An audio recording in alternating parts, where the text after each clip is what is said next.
Čaute, nachádzam sa na hosteli v Gdaňsku, kde som včera dorazil a rovno z okna sa pozerám na Európske centrum Solidarity. To je tá hnedá budova, celkom veľká napravo. Ukážeme si ju potom samozrejme aj lepšie. Európske centrum Solidarity je miesto, kde sa začal písať príbeh pádu komunizmu v Poľsku, čo následne vyvolalo domino efekt vo viacerých krajinách východného bloku, vrátane Československa. Určite sa tam dneska chcem ísť pozrieť a povedať o tom viacej. Najprv dám však len taký rýchly update z posledných dní ohľadom road tripu a ohľadom toho, čo je nové. Za posledné dni som prešiel pobrežie Baltu v Poľsku. Pobrežie Baltu je síce vizuálne pekné, kempy sú dobre vybavené a ľudia sú v pohode, ale pre solo cestovateľa v mojom veku je to tak trochu nuda.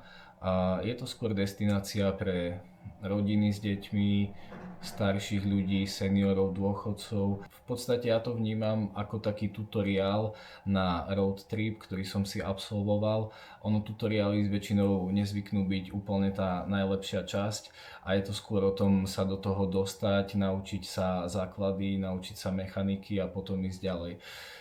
Takže túto časť by som za sebou mal a včera som konečne došiel do mesta, kde je život, do Gdaňsk a hneď som pocítil rozdiel. Gdaňsk je viac ľudí, viac života, viac medzinárodnej atmosféry a to mi popravde sedí, takže som už taký spokojnejší. Z tých posledných dní som mal celkom deficit socializácie, takže som sa prihlásil na pub crawl. Je to taká atrakcia alebo event, kde sa prihlásíš a spolu so sprievodcom a ďalšími ľuďmi, väčšinou cestovateľia z celého sveta, idete po baroch nakoniec do nejakého klubu a je to vlastne také miesto, kde môžeš spoznať nových ľudí, kde môžeš pokecať, vypiť. A bolo to fajn, prešli sme spolu pár barov, potom sme dali karaoke. Nakoniec sme zavítali aj do klubu, kde sa už nejakí členovia celkom odviazali. A nakoniec som s partou ľudí išiel pozrieť aj atmosféru miestneho technoklubu. Takže super, akože večer som si užil a zabavil som sa a našťastie som sa nezničil, takže dneska som ready ísť ďalej. Začínam práve Európskym centrom Solidarity.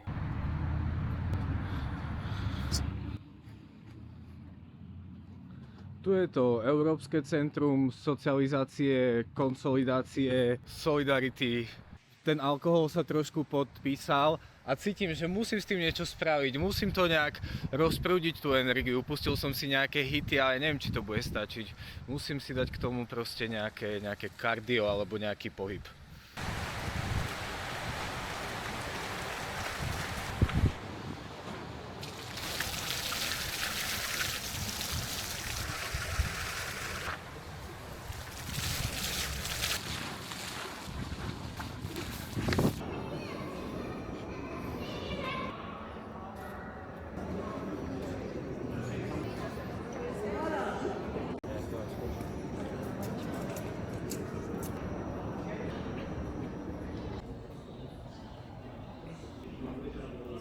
Polska nie zginęła oraz dworzec szkolności i tą tablicę.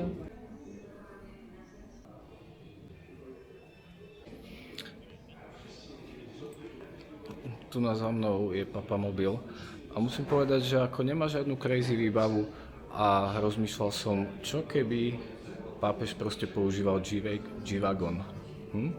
Właśnie w stoczni, podobnie też walczyliśmy przez 18 dni. Do desperacji. Musím povedať, že príbeh Európskeho centra Solidarity a celkovo toho hnutia Solidárnosť je fakt silná story. A neviem, či je to aj tým, že som po opici a že som včera chlastal, ale fakt ma to dostalo, fakt ma to vtiahlo a určite si nájdem nejaký spot tu na kľudnejší, kde nejak zhrniem, že o čom to je, ale tie dojmy sú také, že Proč je tu furt tolik komoušů, když máme v zemi tolik nádherných stromů?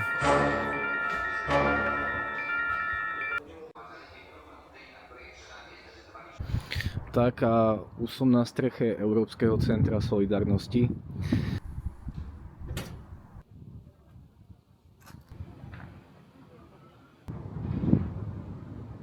Prehliadku mám za sebou a asi k tomu dám menší storytelling. Toto nie je len také nejaké múzeum, kde sú veci, popisky, že proste puška, meč, kameň.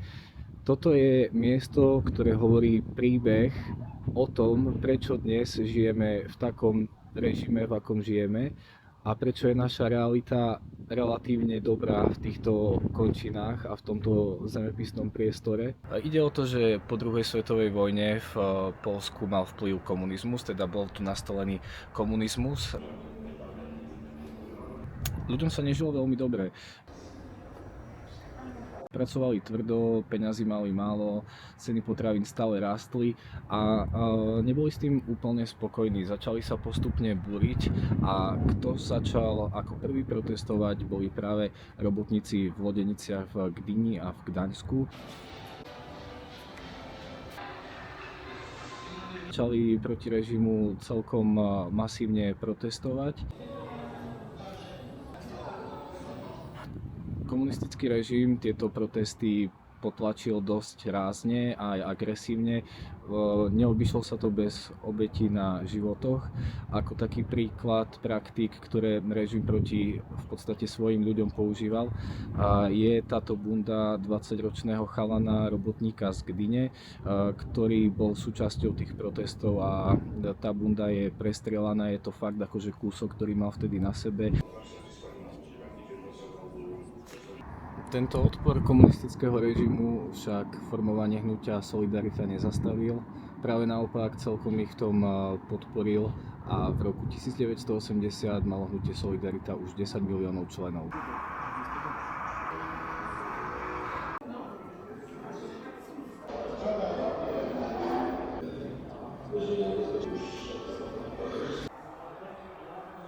Vydržali až do roku 1989, kedy boli v Poľsku prvé demokratické voľby, čo bola posledná bodka za režimom s menom komunizmus. A God bless. A toto však nie je len príbeh Poľska, poľského komunizmu ako takého, ale je to vlastne tento príbeh a títo odvážni pracanti z lodenic v Gdyne a v Gdaňsku odštartovali domino efekt, ktorý mal za následok oslabenie a pád komunizmu v ďalších krajinách, ako je Československo, Bulharsko a neviem kde všade.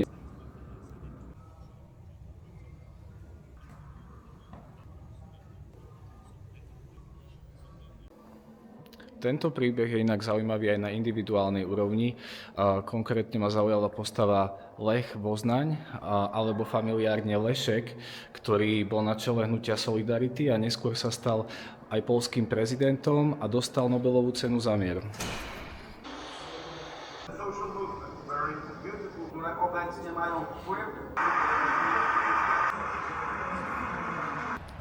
Miestna známa sa podujala, že mi spraví spoločnosť a že ma vezme na pláž, pozrieť si tu na miestnú pláž. A myslím si, že je to celkom dobrý balans v tom, čo budem dneska robiť, pretože už boli pamiatky, bola história a poďme si dať čo chill. Neviem, či to tam budem úplne natáčať, lebo znova je to proste niekto, koho veľmi dobre nepoznám, že áno, a nie každý má rád, jak sa hovorí, kameru do ksichtu. Ale rád by som točil tieto veci, rád by som točil rôzne interakcie, socializácie, puby, hroty, brikule. No ale vieš, ak to je. Každý sa spýta, že čo to máš za kanál? Koľko ľudí ťa sleduje alebo tak? A ja sa ešte úplne necítim na to, že to tam budem ukazovať s 4 alebo 5 subscribermi a 2 videami. Takže akože chcem na tom popracovať trochu, kým budem mať také sebavedomie v tom, že vytasím tú kameru aj niekde v spoločnosti a budem to tam verejne natáčať. A pokiaľ by akože si myslíš, že ťa bude baviť takýto obsah normálne z terénu, tak daj like, daj lajčík, daj subscribe. Dostať taký impuls, že je to v pohode.